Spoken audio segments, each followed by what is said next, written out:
Are you making this one massive Etsy mistake? It is a mistake I see so many sellers making, often new sellers, but sometimes established sellers as well, and it will have a huge impact on the success of your business. What is this mistake? Put frankly, terrible photos. I see so many bad photos on Etsy, it's crazy. And why this matters is because photos are the number one thing that influence a buyer's purchase decision on Etsy. How do we know this? Because Etsy has asked them. In Etsy buyer surveys, 90% of buyers say that photos are either very important or extremely important to their purchase decision. Photos matter for so many reasons. They are what will get people to click through to your shop, that thumbnail photo in search. And the photos, once they arrive in your shop, are the things that will convince them to buy. Sure, they might read the description, the price, the shipping cost. All of those things will have an influence and an impact on their purchase decision. But if the photos aren't beautiful, they won't even look at those other things. Photos are something I cover in my Setup Shop course, which is running in September this year. I'm going to tell you more about that at the end of the video, but basically if you want a step-by-step system that will take you through everything you need to do and know to set up a shop on Etsy or elsewhere, then Setup Shop is for you. Also, it's the last time it's going to be running at the current price. I'm basically going to be doubling the price of the course next year.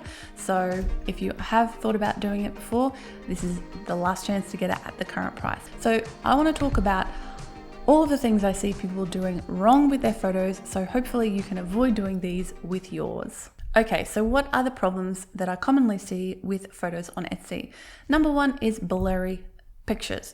Now this is difficult sometimes, especially like me, if you're selling small things, if you're taking photos by hand using something like your phone and you're just holding it, then it's really easy to get blurry photos. I mean, I do take all my photos by hand because I like to move around and get lots of different angles.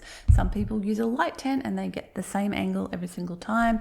Other people have bigger products, so they're taking them from further away. And in that case, using a tripod is a great idea. Obviously, a lot of modern phones have anti-shake on them, which is great. So do switch that on if you have it available to you. But sometimes you don't know a photo is blurry until you take it from this and blow it up on your computer. And that's where it gets frustrating. So definitely take way more photos than you think you need. Just take heaps and heaps of photos. If you're in one spot, take a number of photos in that spot so that you'll, more likely to get a nice, crisp, clear one. Make sure your focus is working properly. Okay, so what sort of focus have you got?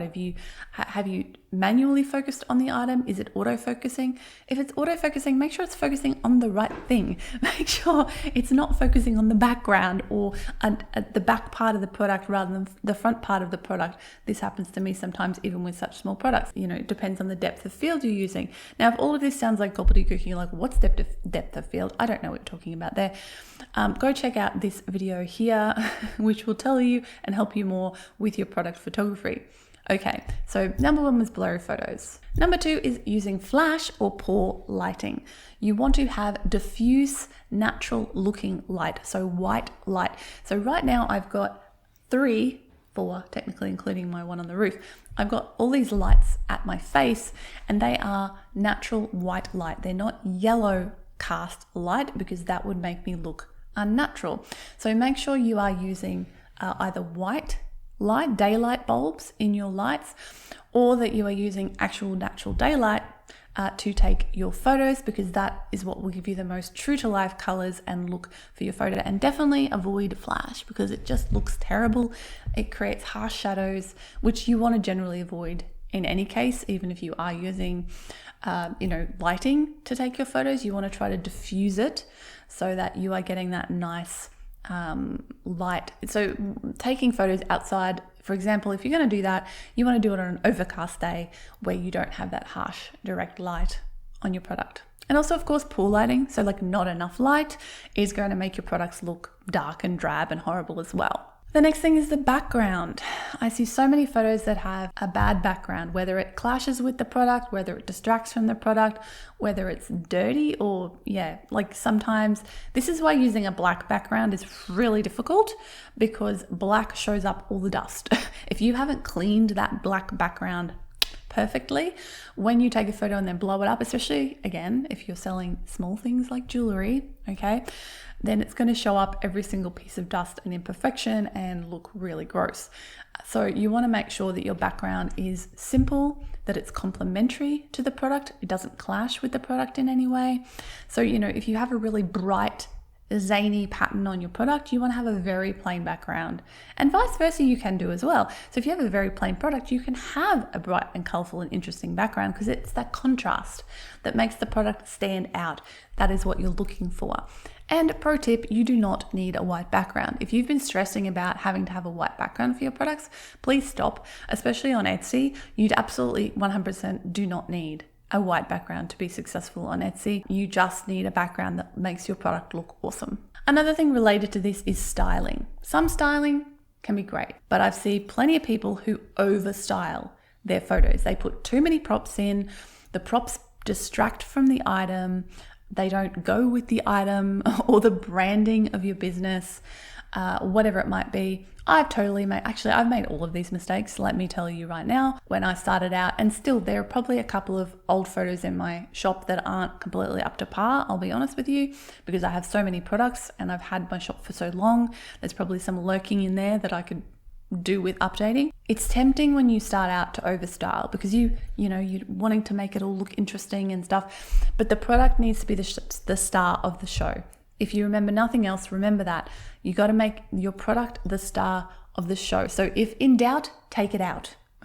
If in doubt, remove stuff from your styling, because you don't want to distract from the product or confuse people as to what you're actually selling. I've seen that. It's like, are you selling this thing or that thing? Because they both look like they could be products. Okay, another one is a lack of photos. So people who just have like 1 or 2 photos of their item. It's like, here is a basic studio shot of my item. That is all you need. And honestly, I see this everywhere. Like on so many sites, when I go to look at stuff, they just have one picture, and it's frustrating, because I'm like, well, this doesn't really tell me much about the product. I bought a bag recently from an online shop, and the only reason I didn't walk away is because I'd had a voucher from someone had given me, so I had to spend money with this shop. So I found the thing that I liked the most. But it was a tote bag, and I love it, it's great. But it was just a front-on photo of the bag. It didn't show me what the inside looked like. It didn't have a scale photo showing it with a person, so I knew exactly how big it was. Because it didn't really, did it even have measurements? I don't know, it was terrible. Anyway, so don't do that.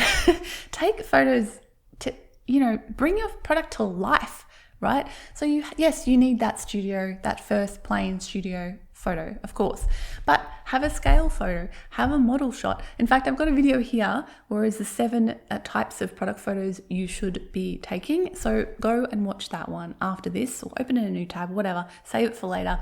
And I go into detail about all the types of photos you should be taking in that video. So I won't continue talking about it now, but suffice it to say, you need multiple different types of photos as well, not just that one simple photo. Another mistake I see people make is not cropping their photos down enough, or leaving them too big. So basically, or cropping too much. So generally it's the not cropping enough. So your product is in, say this is the product photo, what you can see on the screen right now. And then the phone is the product, and it's like this, right?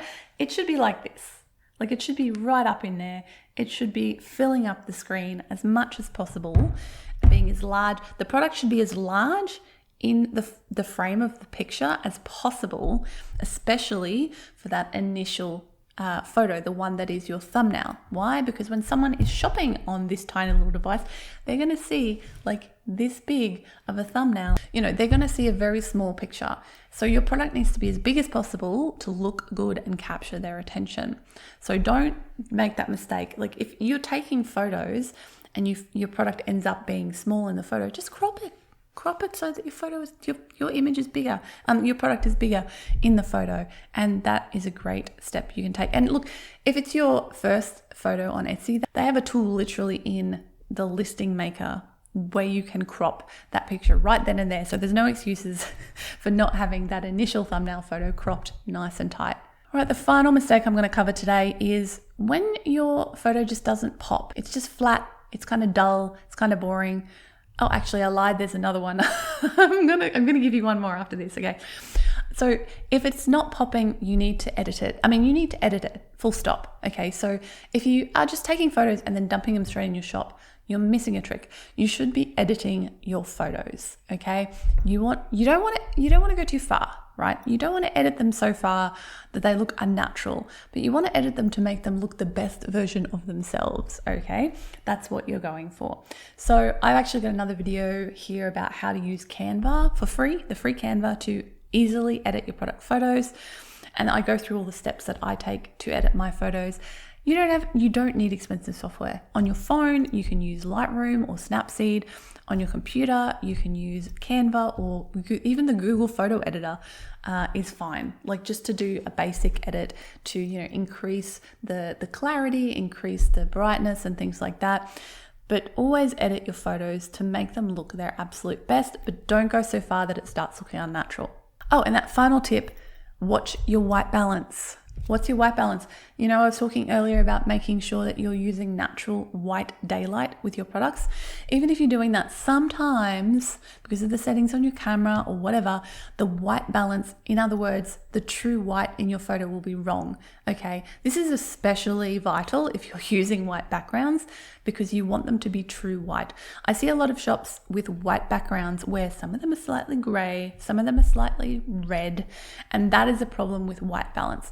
That is something you can fix in editing, generally speaking, unless it's really bad. But generally speaking, you can fix that in editing by adjusting the warmth slider in most editing programs, because that will add either more cool tones or more warm tones. And what you just need to do is adjust it until white is white, like true, proper white. And then that means your white balance will be on point and everything will look natural and the colors will look true to life, which is super important when you're selling colored items online, because you don't want people to buy something thinking it's like one shade of blue and then it arrives and it's another shade of blue and then they're unhappy. And that's pretty much it. I mean, there's probably other things I haven't thought of, but if there are, let me know in the comments below. If you've made any of these mistakes, I have made probably all of them in the past, I think.